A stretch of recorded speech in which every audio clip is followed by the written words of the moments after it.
Hi friends, இன்றைக்கி நம்ம என்ன பார்க்க போகிறோன்னா முள்ளங்கி சாம்பாரும் ஹோட்டல் ஸ்டைலில் பீன்ஸ் கேரட் பொரியலும் எப்படி செய்கிறதுன்னு பார்க்க போகிறோம். வாங்க வீடியோக்குள்ளே போகலாம். சாம்பார் பார்க்கலாம் வாங்க.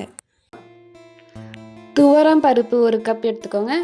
பாசி பருப்பு 1/4 கப் எடுத்துக்கோங்க.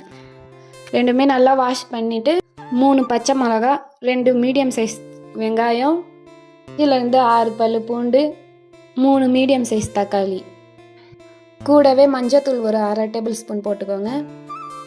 இப்போ தண்ணி சேர்த்து மிக்ஸ் பண்ணி விட்டுடுங்க. இப்போ மூடி வேக வச்சுடுங்க. அது வெந்துட்டே இருக்கட்டும். இப்போ நம்ம காய்கறி வேக போடலாம். ஒரு 2 முள்ளங்கி, 2 முருங்கைக்காய் பண்ணி அலசி வச்சுக்கோங்க. இப்போ அது அந்த தண்ணியில் போட்டுடுங்க. காய்கறி போட்டுட்டு உப்பு மிளகாத்தூள் போட்டு அது வேக வச்சுடுங்க. இப்போது பயிர் வெந்ததுமே அதில் இருக்கிற தண்ணி எடுத்து ஒரு கப்பில் ஊற்றி ஒரு சின்ன லெமன் சைஸ் அளவுக்கு புளி ஊற வச்சுடுங்க. இப்போது பயிர் நல்லா கடைஞ்சிட்டு காய்கறியுமே நல்லா வெந்ததுக்கப்புறமா காய்கறி எடுத்து கடைஞ்சி வச்ச பயிரில் போட்டுடுங்க.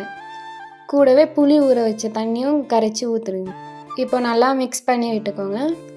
இப்போ வாங்க சாம்பார் தாளிச்சிடலாம். கேஸ் ஆன் பண்ணி ஒரு பாத்திரம் வச்சுட்டு 3லேருந்து 4 ஸ்பூன் எண்ணெய் விட்டுக்கோங்க. இப்போது கடுகு போட்டுக்கோங்க. கடுகு நல்லா வெடித்து வந்ததுமே ஒரு 1/2 வெங்காயம் நீட்டாக கட் பண்ணி சேர்த்துக்கோங்க. இப்போ வெங்காயம் நல்லா வதங்கி வரட்டும். வெங்காயம் நல்லா வதங்கி வந்ததுமே இடித்து வச்சுருந்த 4 பல் பூண்டு, கருவேப்பிலை சேர்த்துக்கோங்க. இப்போ பூண்டு நல்லா வதங்கி வந்ததுக்கப்புறமா பெருங்காயத்தூள் சேர்த்துக்கோங்க. பெருங்காயத்தூள் சேர்த்துட்டு கொஞ்சமாக சாம்பார் எடுத்து அதில் ஊற்றுங்க. ஊற்றி மூடி வச்சுருங்க. ஒரு 2 நிமிஷத்துக்கு அப்புறமா சாம்பார் எடுத்து அதில் ஊற்றிடுங்க. இப்போ நல்லா கொதித்து வந்ததுமே கேஸ் ஆஃப் பண்ணிவிடுங்க. அவ்வளோதான் ஃப்ரெண்ட்ஸ். இப்போது பொரியல் எப்படி செய்யலான்னு பார்க்கலாம் வாங்க. கேஸ் ஆன் பண்ணி வானல் வச்சுக்கோங்க. வானல் நல்லா சூடானதும் ஒரு 2 டேபிள் ஸ்பூன் தேங்காய் எண்ணெய் போட்டுக்கோங்க. எண்ணெய் நல்லா சூடானதுமே கடுகு, ஜீரகம், உளுந்த பருப்பு, கடலை பருப்பு சேர்த்துக்கோங்க.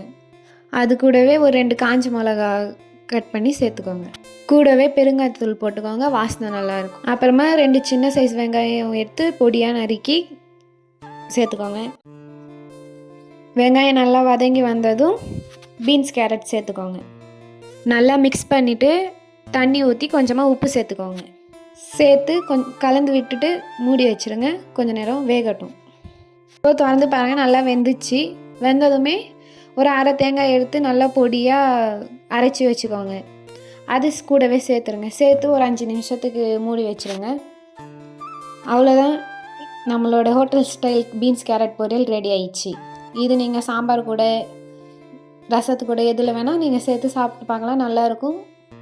ஹோட்டல் ஸ்டைலில் சாப்பிட்ற நினைக்கிறவங்க ஃப்ரெண்டுக்கு ஷேர் பண்ணிவிடுங்க. பாய் ஃப்ரெண்ட்ஸ், நெக்ஸ்ட் வீடியோவில் சந்திக்கலாம். மறக்காமல் எங்கள் ஐடியா ஃபாலோ பண்ணிக்கோங்க, ஷேர் செய்யுங்க உங்கள் ஃப்ரெண்ட்ஸ்க்கு.